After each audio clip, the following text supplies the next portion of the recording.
Paano kung ang guro na inaasahan mong gagabay at magpoprotekta sa iyong anak ay siya palang may balak na masama? Kasalanan ba ito ng mga magulang na nagtiwala ng lubos sa taong inakala nilang mapagkakatiwalaan? Ano nga ba ang tunay na sinapit ni Esmeralda Regis?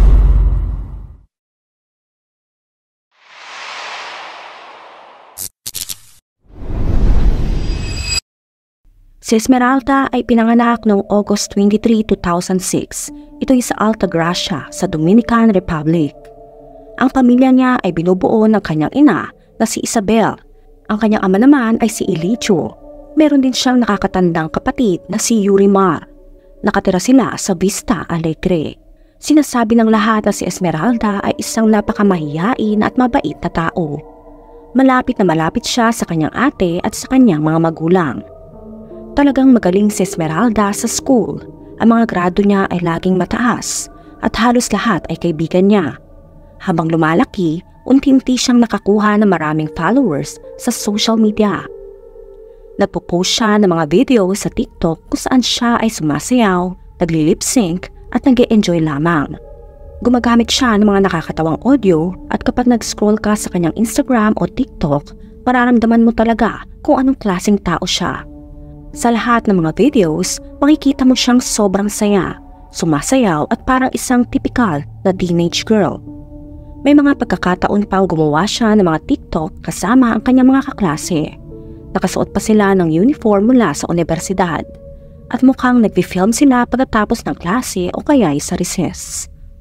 Ang mga kaibigan niya ay naglalabas din ng saloobin tungkol sa kanya. Ang isa niyang kaibigan na si Eliseo Cesar Nicolas ay inilarawan siya bilang sobrang masigla, masaya, palakaibigan at talagang mabait na tao na nakakasundo ng lahat. Sinasabi ng mga kaklase niya na talagang like siya ng lahat ng tao sa school. At kahit ang ilan sa kanyang mga guro ay nagpapakita ng favoritism sa kanya. Si Esmeralda ay talagang masipag sa pag-aaral at palaging nagtatangkang gawin ang kanyang makakaya sa klase. Kaya naman talagang walang duda na gusto siya ng mga guro. Ngunit isa sa mga guro na talagang nagpakita ng interes sa kanya ay si John Kelly Martinez, 35 years old na guro sa mathematics at physical education. Kilala si John bilang isang palabiro na guro, yung tipong masaya at chill lang. Dahil dito binibigyan din ni John si Esmeralda na maraming atensyon. Hindi lang sa loob ng paaralan kundi pati na rin sa labas. Sinabi niya sa iba na talagang gusto niya si Esmeralda bilang estudyante. Nag-umpisa na silang mag-hangout sa labas ng school, minsan kasama ang ibang kaklase at minsan silang dalawa lang. Ngunit syempre magtatanong ka, ano bang nangyayari? Paano naging magkaibigan ng estudyante at guro? Nasaan ang mga magulang? Si Esmeralda ay nakakuha ng pahintulot mula sa kanyang ina para makipag-hangout sa kanyang guro sa loob man o labas ng school. Alam ng ina at ni Esmeralda ang tungkol sa pakikipagkaibigan niya sa kanyang guro. Talagang naging malapit sila at may mga pagkakataon na tinanong ng kanyang ina at kapatid si Esmeralda kung may romantiko ba silang ugnayan ng guro. Pero palagi naman sinasabi ni Esmeralda na wala at magkaibigan lamang sila. Kaya tinanggap ng lahat ang kanyang salita at wala namang naisip na masama sa kanilang dalawa. Lumipas sa mga araw, dumating ang taong 2023, araw ng Linggo, February 12. Sa araw na iyon, kasama si John at ang kanyang 20 years old na pinsan na si Rubiel Morillo Martinez. Sila ay nagplanong gugulin ang kanilang hapon, kasama si Esmeralda at ang 3 pang kaklase na pare-parehas na menor de edad. Medyo kakaiba ito kasi mga high school students sila at kasama ang guro at pinsan nito sa isang outing na hindi alam ng paaralan. Pero dahil nga si Esmeralda ay may permiso mula sa kanyang ina, at nakipag-usap pa ang ina kay John sa telepono para sabihin na okay lang na mag-outing sila at nakiusap na alagaan ng kanyang anak at mga kaibigan nito.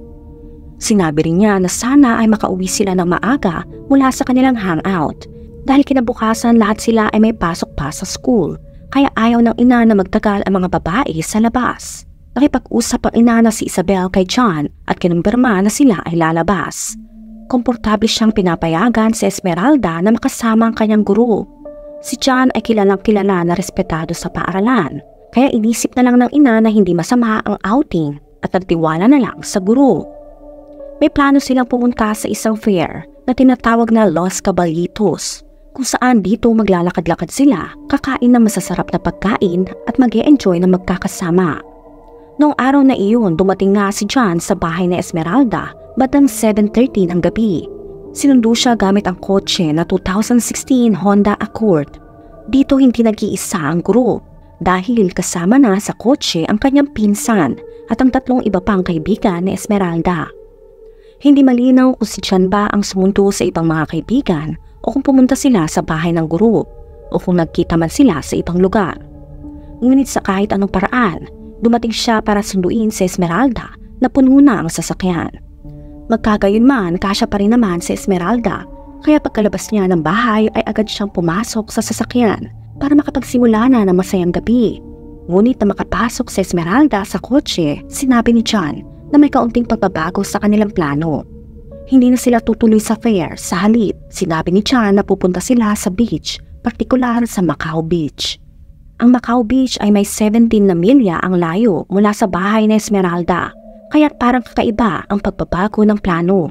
Dahil 7:30 PM na at mahirap isipin na pupunta pa sila sa beach sa ganoong oras, siguradong pagdating nila doon ay malamig na ang tubig at madilim na. Pero sa loob ng sasakyan, walang tumutol sa bagong plano at tila masaya pa nga sila na hindi matutuloy sa fair dahil mas mukhang masaya sa beach para sa kanila. Kaya pumayag silang lahat sa bagong plano at nagsimula na silang magtungo sa beach. Bago sila makarating sa beach, huminto si John sa isang tindahan. Ito'y para bumili ng beer. Nang bumalik siya sa kotse, sinabi niya sa kanyang pinsan na si Rubiel na nakaupo sa harap na hey, umupo ka na sa likod para sa Esmeralda ang uupo dito kasama ko. Sumunod naman si Rubiel at lumipat sa likod at nakipagpalit ng upuan kay Esmeralda. Ang tanong, bakit nga ba sumasama si Rubiel sa ganitong plano o hangout kasama ang mga bata? Si Rubiel na 20 years old na pinsan ni John, kahit na 4 na taon lang ang agwat sa edad, medyo weird pa rin nakasama ang mga 16 years old na estudyante at isang guro para mag-beach at uminom. Ngayon ang mangyayari ay isang malaking red flag. Mula sa likod ng sasakyan, nakita ng isa sa mga kaibigan na Esmeralda na ibinubuhos ni John ang beer sa isang tasa at pagkatapos ay naglagay ng 5 pills. Akala ni John na walang nakakita sa kanya habang ginagawa ito, kaya iniisip niyang ligtas siya. Ibinigay niya ang inumin kay Esmeralda at nagsimula siyang uminom nang hindi namamalaya na may pills na pala nakalagay dito. Hindi natin alam kung bakit hindi nagsalita ang kaibigan sa sandaling iyon. Nagpatuloy ang biyahe nila at sa wakas ay nakarating sila sa beach. Umalis si Rubiel at ang 3 iba pang kaibigan sa sasakyan. Pero si John at Esmeralda ay nanatiling magkasama sa loob ng sasakyan. Naiwan silang dalawa, isang ganap na adult na guro at isang 16 years old na estudyante. Magkasama sa kotse na silang dalawa lang. Ang mga kaibigan ay nag-enjoy kasama si Rubiel sa loob ng kalahating oras, pero nagtataka sila kung nasaan ba si Esmeralda. Nagtatanong ang mga kaibigan na Esmeralda kung ano ang nangyayari. Di nagtagal, tinawag ni John ang mga ito at sinabing bumalik na sila sa kotse dahil sa handa na silang umalis. Isang malaking tanong para sa lahat kung bakit 30 minutes lamang ang ginugol nila sa beach, lalo't nag-drive pa sila ng malayo para dito. Parang kakaiba na bakit aalis sila kaagad at hindi man lang nakapag-enjoy si Esmeralda sa beach dahil siya ay kasama ni John sa loob ng sasakyan. Kaya kahit na medyo nagtataka, nagpasya pa rin silang pumasok sa kotse at umuwi. Pero habang nasa biyahe, biglang nakaramdam si Esmeralda ng hindi magandang pakiramdam. Parang may mali sa kanyang katawan, lalo na sa kanyang mga maselan na bahagi. Kaya tumingin siyang huminto si John sa kahit anong lugar dahil parang kailangan na niyang umihi. Ayon sa mga saksi at surveillance footage, huminto sila sa isang gas station bandang 9:45 PM. Ito'y para makaihi si Esmeralda. Pumasok siya sa banyo at doon niya natuklasan na siya ay malubhang mula sa kanyang masela ng bahagi. Sobrang dami at hindi niya ito naranasan dati. Hindi ito katulad ng normal na menstruation. Sa dami ng pulang likido ay umabot pa ito sa sahig ng banyo, kaya't ang mga kaibigan niya ay nag-alala. Nagtulungan ang mga kaibigan ni Esmeralda na linisin ang sahig ng banyo gamit ang mga paper towels. Pero sobrang dami talaga na hindi sapat ang mga tissues. Wala silang idea kung paano siya matutulungan, kaya't nagtanong sila sa isang babae na nagtatrabaho sa gas station kung normal ba ang ganitong klaseng sobrang menstruation.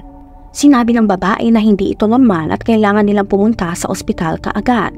Dahil sa takot, nagdesisyon silang lumapit kay John, ang guro na kanilang pinagkakatiwalaan, at pinaliwanag ng medyo magulo kung ano ang nangyari. Sinasabi ng mga kaibigan na si John ay talagang nabigla sa narinig niya. Isa sa mga unang sinabi niya ay, "Oh my God, alam ko na, maaaresto ako at dadalhin ako sa kulungan. Alam ko na makukulong ako." Ang mga kaibigan niya ay nagulat at nagtanong, bakit yun ang mga unang bagay na nasabi niya matapos malaman ng mga nangyari kay Esmeralda sa banyo. Kaya't pinuntahan ni John si Esmeralda sa banyo at ilang sandali lamang ay lumabas sila at agad na nagtungo sa kotse. Sa loob ng kotse, ang mga kaibigan ni Esmeralda ay patuloy na nagsasabi sa kanya na pumunta sila sa ospital. Sinasabi nila na hindi ito normal at may mali, pero tumanggi si Esmeralda na pumunta sa doktor.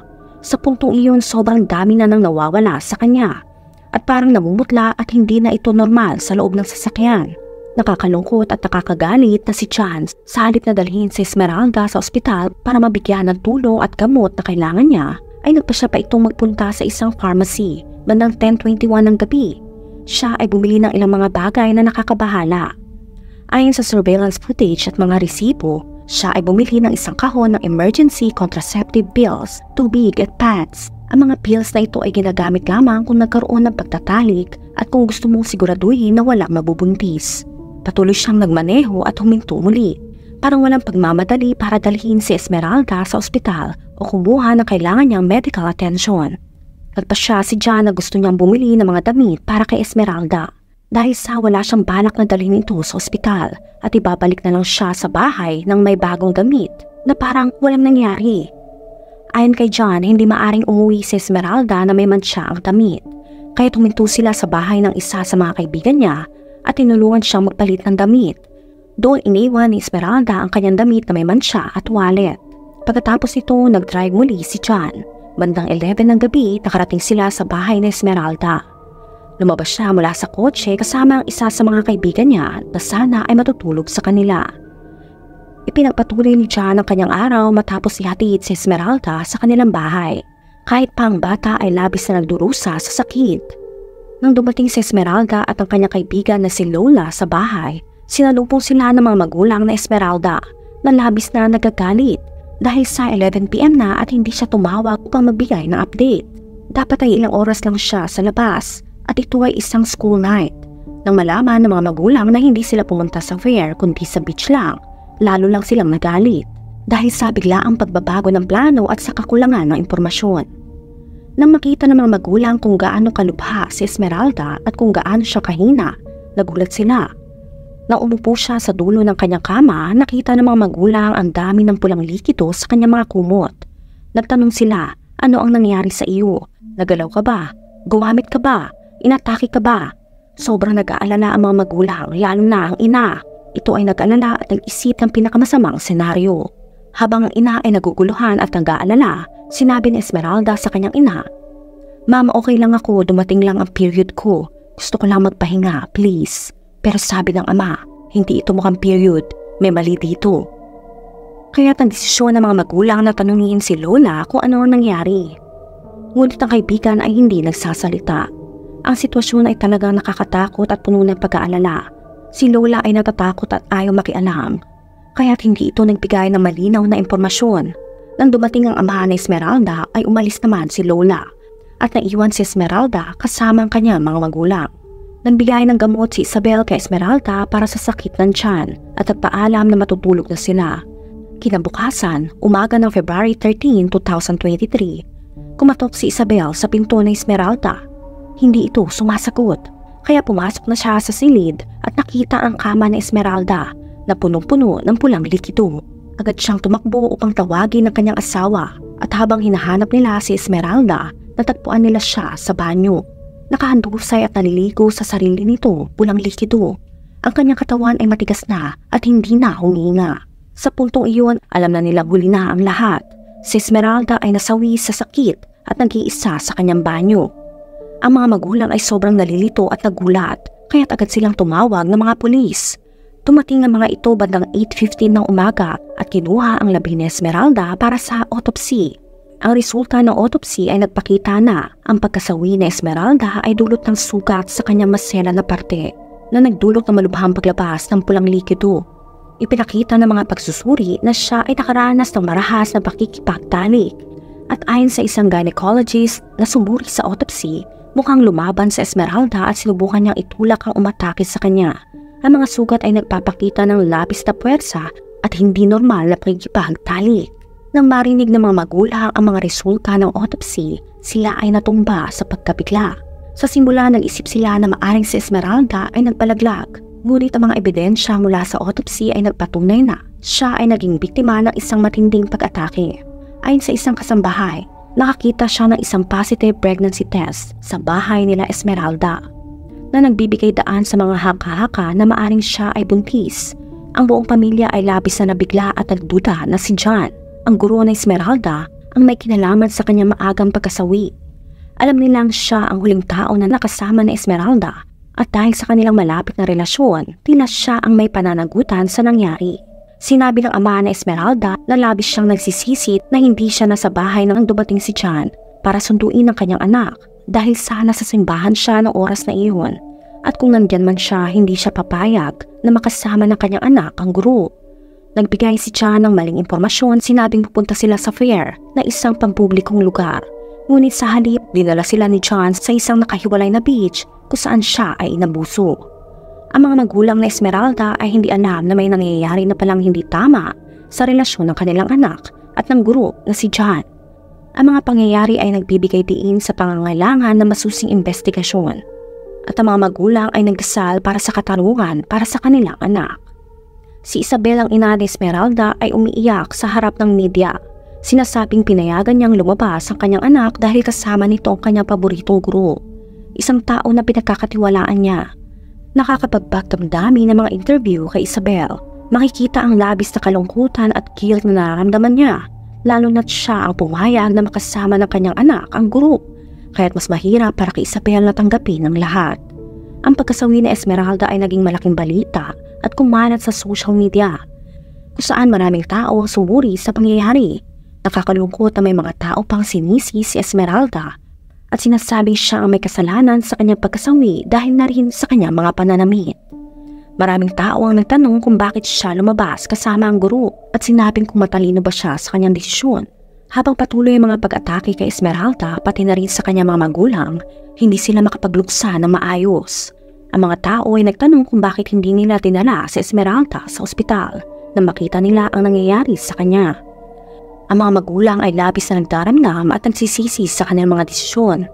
Ang media ay patuloy na nagdadagdag sa kanilang mga pasakit. Noong February 15, 2023, nagtaos ng memorial para kay Esmeralda, kung saan nagtipon ng kanyang pamilya at mga kaibigan upang siya ay ilibing. Maraming tao ang nag-post sa social media at nagpaabot ng kanilang pakikiramay at pagmamahal. Sinasabi na siya ay palaging puno ng buhay at pagmamahal. Ang pagkasawi ni Esmeralda ay nagbibigay diin sa sakit at takot ng komunidad, lalo na ang isang guro na dapat ay nagtuturo at nag-aalaga sa mga estudyante ay siya pang naging dahilan ng trahedya. Nakakalungkot na ang mga magulang ay maaring hindi na makaramdam ng kaligtasan sa pagpapadala ng kanilang mga anak sa paaralan, habang ang kaso ng Esmeralda ay hindi pa natatapos. Nang lumabas sa mga pangyayari, si John ay nasuspend ng 90 days na walang bayad at sinabing kailangan niyang managot sa batas.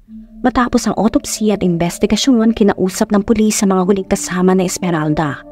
Ang kaibigan kung saan nagpalit si Esmeralda ng damit ay binigay sa mga pulis sa mga damit na Esmeralda para masuri.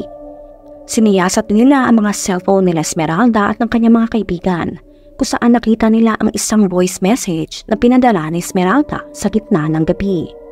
Ito'y sa isa sa kanyang mga kaibigan. Sa voice message, si Esmeralda ay umiiyak at humihingi ng tulong dahil sa labis na sakit na kanyang nararanasan. Ito'y hindi niya sinabi sa kanyang mga magulang. Ang kaibigan na nakatanggap ng voice message ay hindi agad sumagot.